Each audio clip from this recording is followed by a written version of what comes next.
கிறிஸ்துவுக்குள் மிகவும் பிரியமானவர்களே, இயேசு கிறிஸ்துவின் நாமத்தில் உங்கள் யாவரையும் அன்போடு கூட நான் வாழ்த்துகிறேன். இந்த நாளிலும் தேவன் நம்மோடு கூட இடைப்படுகின்ற வார்த்தை சங்கீதம் 32 அதிகாரம் 10 வசனத்தின் பின்பாகம். கர்த்தரை நம்பி இருக்கிறவனையோ கிருபை சூழ்ந்து கொள்ளும். But he who trusts in and relies on the Lord shall be surrounded with compassion and loving kindness. இந்த வார்த்தையின் மூலம் தேவன் இன்றைக்கு உங்கள் ஒவ்வொருவரோடும் இடைப்பட்டு உங்களை பலப்படுத்த விரும்புகிறார். இந்த வார்த்தை எதை சொல்லுகிறது? அவருடைய கிருபை அவரை நம்பி இருக்கிறவர்களை சூழ்ந்து கொள்ளுமாம். அப்போ இது எதை சொல்லுகிறது அப்படின்னு சொல்லி நம்ம பார்த்தோம்னா, அங்கே அவருடைய கைவிட முடியாத அன்பு அவரை நம்பி இருக்கிற பிள்ளைகளை சூழ்ந்திருக்கிறத நம்ம பார்க்கிறோம். இது எதை குறிக்கிறது அப்படின்னு நம்ம யோசித்து பார்த்தோம்னா, ஒரு ஒரு ஒரு சின்ன பிள்ளை அந்த தாய் தகப்பனுடைய அரவணைப்புக்குள்ள, ஒரு கதகதப்பான அந்த அரவணைப்புக்குள்ள இருக்கிறதை போன்ற ஒரு உணர்வைத்தான் இது குறிப்பிடுகிறதை பார்க்கிறோம். இந்த வார்த்தை குறிப்பிடுகிறத பார்க்கிறப்போ, அவரை நம்பி இருக்கிற அவருடைய பிள்ளைகளாகிய நம்மை அந்த கிருபை சூழ்ந்து கொள்ளுகிறதை நம்ம பார்க்கிறோம். அந்த கிருபை சூழ்ந்து கொள்ளும்போது நமக்கு என்ன ஆசீர்வாதங்கள் உண்டாகும்? அப்போ அங்கே எப்போ ஒரு கான்ஸ்டன்ட் ப்ரொடெக்ஷன் நமக்கு இருக்கிறதையும், அவருடைய கேர் நமக்கு இருக்கிறதையும் இந்த வார்த்தையின் மூலம் நம்ம அறிந்து கொள்ளலாம். அப்போ இன்றைக்கு ஒவ்வொரு நாளும் நீங்க அதை அறிக்கையிடுங்க. நான் அவரை நம்பி இருக்கிறேன், என்னையும் என் குடும்பத்தையும் அவர் கிருபை சூழ்ந்திருக்கிறபடியினாலே சத்துரு ஒரு காலம் என்னை தொட முடியாது, என் குடும்பத்தை தொட முடியாது என்று சொல்லி நீங்க அறிக்கையிடும்போது, சத்துருவானவன் உங்களுக்கு கொண்டு வருகிற எல்லா விதமான அந்த நெகட்டிவ் தாட்ஸும் அதை எடுத்துக்கொண்டு அவன் ஓடுகிறத நீங்க பார்ப்பீங்க. அப்போ இன்றைக்கு அந்த கிருபை யார் அப்படின்னு சொல்லி நம்ம பார்க்கும்போது, யோவான் 1:14-15 பார்க்கிறோம். அந்த வார்த்தை மாம்சமாகி கிருபையினாலும் சத்தியத்தினாலும் நிறைந்தவராய் நமக்குள்ளே வாசம் பண்ணினார். அவருடைய மகிமையை கண்டோம். அது பிதாவுக்கு ஒரே பேரானவருடைய மகிமைக்கு ஏற்ற மகிமையாகவே இருந்தது.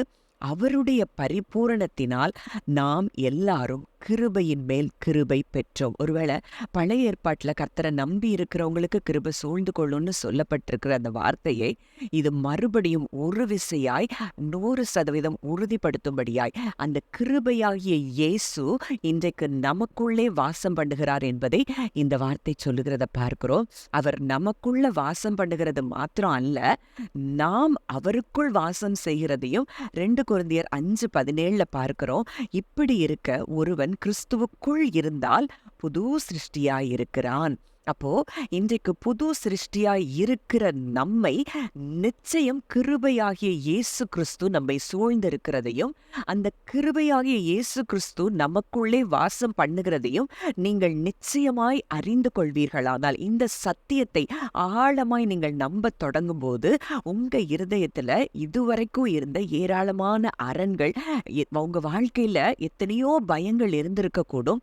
இந்த வார்த்தையை நீங்க விசுவாசிக்க ஆரம்பிக்கும் போது, நான் கிருபையாகிய இயேசு கிறிஸ்துவுக்குள் நான் இருக்கிறேன், அந்த கிருபையாகிய இயேசு கிறிஸ்து இன்றைக்கு எனக்குள் வாசம் பண்ணுகிறார் என்று சொல்லி நீங்க நம்ப தொடங்கும் போது, உங்க வாழ்க்கையில இருந்த எத்தனையோ விதமான பயங்களும் குழப்பங்களும் போராட்டங்களும் தானாக நீங்குகிறத நீங்க பார்க்க ஆரம்பிப்பீங்க.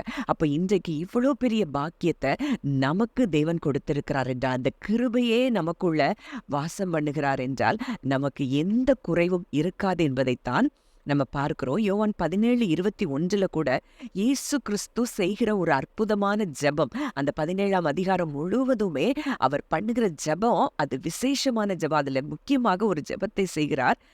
அவர்கள் எல்லாரும் ஒன்றாயிருக்கவும், பிதாவே நீர் என்னை அனுப்பினதை உலகம் விசுவாசிக்கிறதற்காக நீர் என்னிலேயும் நான் உம்மிலேயும் இருக்கிறது போல அவர்கள் எல்லாரும் நம்மில் ஒன்றாயிருக்கவும் வேண்டிக் கொள்ளுகிறேன். அப்போ இயேசு கிறிஸ்து பண்ணின இந்த ஜெபத்திற்கு நிச்சயம் பிதா பதில் கொடுத்திருப்பார். ஆனால் இன்றைக்கு நாம் அவரோடு கூட இணைக்கப்பட்டிருக்கிறோம், அவரோடு கூட நாம் ஒன்றாக்கப்பட்டிருக்கிறோம் என்பதில் சந்தேகம் இல்லை. அப்படிப்பட்ட நம்மை ஒரு காலம் உலகம் தொட முடியாது, உலகத்தின் காரியங்கள் எதுவும் நம்மை அசைக்க முடியாது. அந்த பெரிய ஒரு பாதுகாப்புக்குள்ள நாமும் நம் குடும்பமும் இருக்கிறோம் என்பதை நீங்கள் அறிந்து கொள்ள வேண்டும். வேண்டும். எபேசியர் 1:3 கூட அதை தான் நம்ம பார்க்கிறோம். அது ஆங்கிலத்தில் நான் வாசிக்கிறேன்.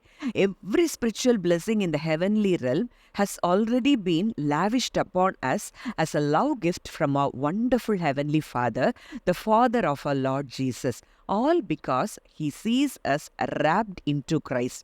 This is why we celebrate him with all our hearts. அப்போ ஆவிக்குரிய அத்தனை ஆசீர்வாதங்களும் நமக்கு ஒரு அன்பின் பரிசாக பிதாவாகிய தேவன் நமக்கு தந்திருக்கிறாராம். அப்ப அந்த ஆவிக்குரிய ஆசீர்வாதங்கள் என்ன?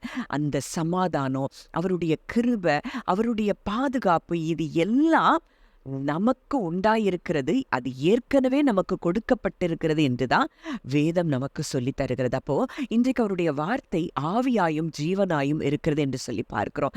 அந்த ஆவியாய் இருக்கிற அந்த வார்த்தையில் உள்ள அத்தனை ஆசீர்வாதங்களும் இன்றைக்கு நமக்கு கொடுக்கப்பட்டிருக்கும் என்றால், வாதை உங்கள் கூடாரத்தை அணுகாது, பொல்லாப்பு உங்களுக்கு நேரிடாது என்று சொல்லி வார்த்தையாகிய அந்த ஆசீர்வாதம் நமக்கு கொடுக்கப்பட்டிருக்கும் என்றால், நீங்கள் எதை குறித்து பயப்பட வேண்டும்? இந்த வார்த்தையாகிய அத்தனை ஆசீர்வாதங்களும், ஆவியாய் இருக்கிற அத்தனை ஆசீர்வாதங்களும் நமக்கு பிதாவாகிய தேவனால் கொடுக்கப்பட்டிருக்கிறது என்பதை நீங்கள் விசுவாசிக்க தொடங்கும் போது அந்த ஆசீர்வாதங்கள் உங்களுக்கு உண்டாகும். அப்போ அது எதற்காக நமக்கு தேவன் அந்த ஆசீர்வாதத்தை கொடுக்கிறார்னா, அவர் நம்மை பார்க்கும்போது நாம் கிறிஸ்துவுக்குள் இருக்கிறத அவர் பார்க்கிறார். கிறிஸ்துவுக்குள் ஆவிக்குரிய அத்தனை ஆசீர்வாதங்களினாலும் நம்மை ஆசீர்வதித்திருக்கிறாரா. அதனால நம்ம இன்னைக்கு என்ன செய்யறோம்? அவரை கொண்டாடுகிறோம். அப்ப இன்றைக்கு நீங்கள் அறிந்து கொள்ள வேண்டிய ஒரு காரியம், நீங்கள் கிறிஸ்துவுக்குள் இருக்கிறீர்கள், கிறிஸ்து உங்களுக்குள் இருக்கிறார். அந்த கிருபையாகிய கிறிஸ்து உங்களை சூழ்ந்திருக்கிறபடியினாலே ஒரு காலம் உங்களுக்கும் உலகத்துக்கும் சம்பந்தம் இல்லை.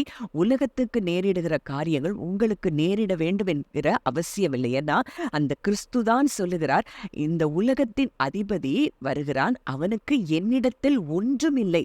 அப்போ இன்றைக்கு சத்ருவுக்கும் உங்களுக்கும் சம்பந்தமே இல்லாத இடத்துல தான் தேவன் உங்களை வைத்திருக்கிறார். அவன் உங்களை தொட முடியாது. உங்க தலையில உள்ள ஒரு முடிய கூட அவனால் அசைக்க முடியாது என்பதுதான் சத்தியம். ஜெபிக்கலாம். நல்ல தகப்பனை, நன்றியோடு உம்மை துதிக்கிறோம், ஸ்தோத்தரிக்கிறோம். அப்பா, இந்த நாளிலும் எங்களோடு கூட இடைப்பட்ட இந்த வார்த்தையின்படி கர்த்தாவே, அப்பா உம்மை நம்பி இருக்கிற அப்பா உம்முடைய பிள்ளைகளை அப்பா கிருபையாகிய நீர் சூழ்ந்து கொண்டிருக்கிறதற்காக நாங்கள் நன்றி செலுத்துகிறோம். கிருபையாகிய இயேசு கிறிஸ்து ஒவ்வொருவருக்குள்ளும் நீர் வாசம் பண்ணுகிறபடினால், ஒவ்வொருவருக்குள்ளும் இருந்து நீர் வல்லமையாய் கிரியை செய்கிறபடினால், இந்த நாளிலிருந்து இந்த சத்தியம் அவர்களுக்குள்ளே ஆண்டவரே ஆணித்தரமாக பதிக்கப்படும்படியாக நாங்கள் ஜெபிக்கிறோம். தகப்பனே, எங்கள் ஒவ்வொருவருக்குள்ளே இந்த சத்தியம் ஒவ்வொரு நாளும் அப்பா எங்களுடைய சோர்வின் நேரங்களில இந்த வார்த்தை எங்களை அது நினைப்பூட்டும்படியாக பரிசுத்த ஆவியானவர் நீர் எங்களுக்கு நினைப்பூட்டி இந்த வார்த்தையின் மூலம் நாங்கள் அப்பா பலனடைய கர்த்தர் எங்களுக்கு கிருபை தருவீராக. கேட்ட வார்த்தையின்படி கர்த்தர் ஒவ்வொருவரையும் ஆசீர்வதிக்கிறதற்காக நன்றி செலுத்துகிறோம். இயேசுவின் மூலம் கேட்கிறோம் ஜீவனுள்ள நல்ல பிதாவே, ஆமேன்.